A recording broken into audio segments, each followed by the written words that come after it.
Chapitre 8. Un soir de juillet, qu'elles attendaient toutes deux le retour d'Alain, Camille et la chatte se reposèrent au même parapet. La chatte couchée sur ses coudes, Camille appuyée sur ses bras croisés. Camille n'aimait pas ce balcon-terrasse, réservé à la chatte, limité par 2 cloisons de maçonnerie qui le gardaient du vent et de toute communication avec la terrasse de proue. Elles échangèrent un coup d'œil de pure investigation, et Camille n'adressa pas la parole à Saha. Accoudée, elle se pencha comme pour compter les étages de stores orange, largués du haut en bas de la vertigineuse façade, et frôla la chatte, qui se leva pour lui faire place, s'étira et se recoucha un peu plus loin. Dès que Camille était seule, elle ressemblait beaucoup à la petite fille, qui ne voulait pas dire bonjour, et son visage retourné à l'enfance par l'expression de naïveté inhumaine, d'angélique dureté qui ennoblit les visages enfantins. Elle promenait sur Paris, sur le ciel d'où chaque jour la lumière se retirait plus tôt, un regard impartialement sévère, qui peut-être ne blâmait rien. Elle bâilla nerveusement, se redressa et fit quelques pas distraits, se pencha de nouveau, en obligeant la chatte à sauter à terre.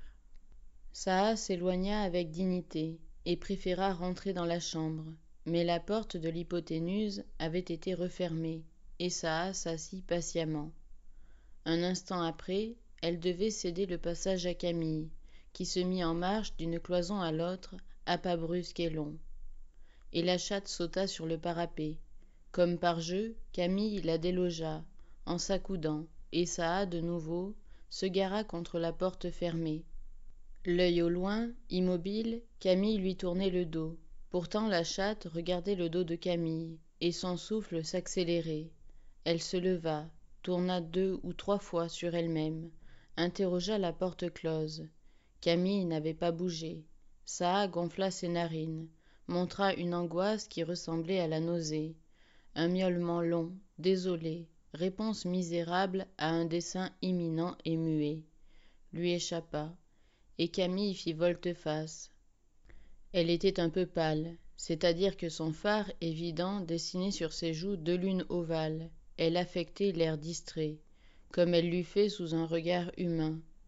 Mais elle commença un chantonnement à bouche fermée, et reprit sa promenade, de l'une à l'autre cloison, sur le rythme de son chant.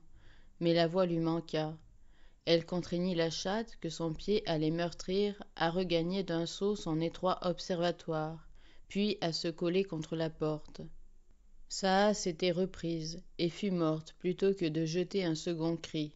Traquant la chatte sans paraître la voir, Camille alla, vint, dans un complet silence. Saha ne sautait sur le parapet que lorsque les pieds de Camille arrivaient sur elle, et elle ne retrouvait le sol du balcon que pour éviter le bras tendu qui l'eût précipité du haut des 9 étages. Elle fuyait avec méthode, bondissait soigneusement, tenait ses yeux fixés sur l'adversaire, et ne condescendait ni à la fureur ni à la supplication. L'émotion extrême, la crainte de mourir, mouillèrent de sueur la sensible plante de ses pattes, qui marquèrent des empreintes de fleurs sur le balcon stuqué.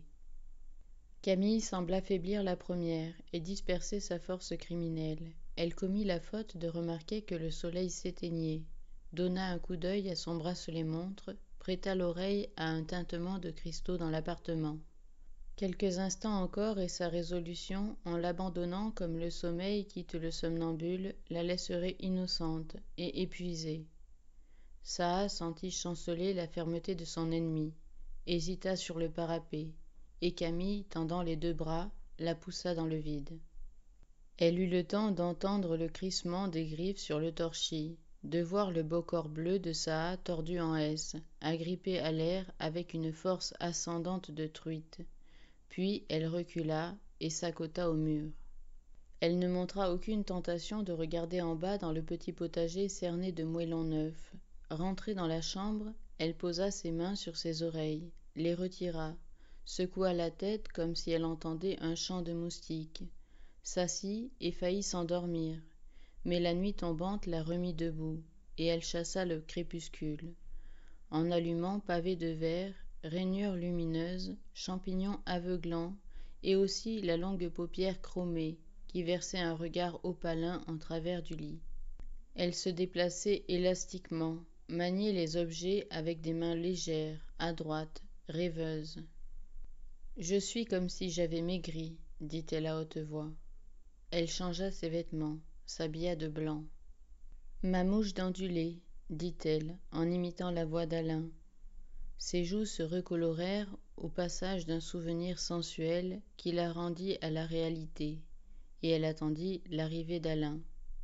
Elle penchait la tête vers l'ascenseur bourdonnant, tressaillait à tous les bruits, chocs sourds de tremplin, gifles métalliques, grincements de bateaux à l'ancre, musique jugulée qu'exhale la vie discordante d'une maison neuve. Mais elle n'eut pas l'air étonné que le grelottement caverneux du timbre remplaçât dans l'antichambre le tâtonnement d'une clé dans la serrure. Elle courut et ouvrit elle-même. « Ferme la porte, commanda Alain, que je voie avant tout si elle n'est pas blessée. Viens, tu me donneras de la lumière. » Il portait Saha vivante dans ses bras. Il alla droit à la chambre, poussa de côté les bibelots de la coiffeuse invisible, déposa doucement la chatte sur la planche de verre.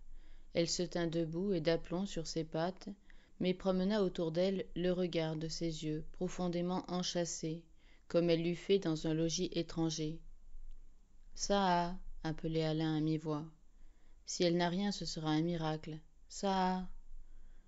Elle leva la tête, comme pour rassurer son amie, et appuya sa joue contre sa main. « Marche un peu, Saha. » Elle marche. Ah là là, 6 étages de chute. C'est le store du type du 2e qui a amorti. De là, elle a rebondi sur le petit gazon des concierges. Le concierge l'a vue passer en l'air. Il m'a dit, j'ai cru que c'était un parapluie qui tombait. Qu'est-ce qu'elle a à l'oreille? Non, c'est du blanc de mur. Attends que j'écoute son cœur. Il coucha la chatte sur le flanc et interrogea les côtes battantes, le rouage minuscule et désordonné.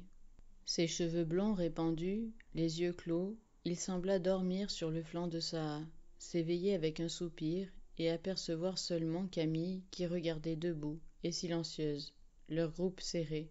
« Crois-tu, elle n'a rien, du moins je ne lui découvre rien, qu'un cœur terriblement agité, mais un cœur de chat est normalement agité. Mais comment ça a-t-il pu arriver?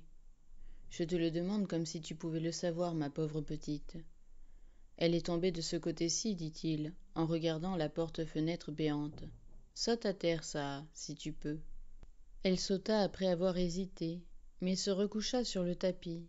Elle respirait vite et continuait de regarder d'un regard incertain toute la chambre. J'ai envie de téléphoner à Chéron. Pourtant, tu vois, elle se lave. Elle ne se laverait pas si elle avait un mal caché. Ah, bon Dieu. Il s'étira, jeta son veston sur le lit, vint à Camille. Quelle alerte! Te voilà bien jolie tout en blanc. Embrasse-moi, ma mouche d'ondulé. Elle s'abandonna dans les bras qui se souvenaient enfin d'elle, et ne put retenir des sanglots saccadés. Non, tu pleures? Il se troubla à son tour, cacha son front dans les cheveux noirs et doux. Je ne savais pas que tu étais bonne, figure-toi. Elle eut le courage de ne pas se dégager sur ce mot. Alain, d'ailleurs, retourna vite à Saha, qu'il voulut conduire sur la terrasse à cause de la chaleur. Mais la chatte résista, se contenta de se coucher près du seuil, tournée vers le soir bleu, comme elle. De temps en temps, elle tressaillait brièvement et surveillait derrière elle le fond de la chambre triangulaire. « C'est la commotion, » expliqua Alain. « J'aurais voulu l'installer dehors. »« Laisse-la, dit faiblement Camille, puisqu'elle ne veut pas. Ses caprices sont désordre, surtout aujourd'hui. Qu'est-ce qu'il peut bien rester de mangeable à cette heure-ci? 9h30. La mère Buc roula la table sur la terrasse, et ils dînèrent devant le Paris de l'Est, le plus piqueté de feu. Alain parlait beaucoup, buvait de l'eau rougie, accusait Saha de maladresse, d'imprudence, de faute de chat. Les fautes de chat sont des sortes d'erreurs sportives, des défaillances imputables à l'état de civilisation et de domestication, Elles n'ont rien de commun avec des maladresses, des brusqueries presque voulues. Mais Camille ne lui demandait plus « Comment le sais-tu » Après le dîner, il emporta Saha et entraîna Camille dans le studio, où la chatte consentit à boire le lait qu'elle avait refusé. En buvant, elle tremblait de tout le corps, comme les chats qu'on abreuve de liquide trop froid. La commotion, répéta Alain. Je demanderai tout de même à Chéron de passer la voir demain matin. Oh, j'oublie tout, s'écria-t-il gaiement. Téléphone chez le concierge. J'ai laissé dans la loge le rouleau qui a déposé Massard, notre sacré meublier. Camille obéit, tandis qu'Alain, fatigué, détendu, tombait dans un des fauteuils errants et fermait les yeux. Allô, téléphonait Camille. Oui, ça doit être ça, un grand rouleau. Merci bien. Les yeux fermés, il riait. Elle était revenue près de lui et le regardait rire. Cette petite voix que tu fais, qu'est-ce que c'est que cette nouvelle petite voix? Un grand rouleau, merci bien, minauda-t-il. C'est à la concierge que tu réserves une si petite voix? Viens, nous ne sommes pas trop de deux pour affronter les dernières créations de Massard. Il déroula sur la table d'ébène un grand lait de Wattmann. Aussitôt Saha, amoureuse de toute paperasse, sauta sur le lavis. « Qu'elle est gentille, s'exclama Alain. C'est pour me montrer qu'elle n'a aucun mal. Oh, ma rescapée! Est-ce qu'elle n'a pas une bosse à la tête? Camille, tâte sa tête. Non, elle n'a pas de bosse. Tâte-lui la tête tout de même, Camille. Une pauvre petite meurtrière, docile, essaya de sortir de la relégation où elle s'enfonçait, tendit la main et toucha doucement, avec une haine humble, le crâne de la chatte. Le plus sauvage feulement, un cri, un bond d'épilepsie répondirent à son geste, et Camille fit « Ah !» comme une brûlée. Debout sur le lavis déployé, la chatte couvrait la jeune femme d'une accusation enflammée, levait le poil de son dos, découvrait ses dents et le rouge sec de sa gueule. Alain s'était levé, prêt à protéger l'une de l'autre, Saha et Camille. Attention, elle est peut-être folle, Saha. Elle le dévisagea avec violence, mais d'une manière lucide qui attestait la présence de sa raison.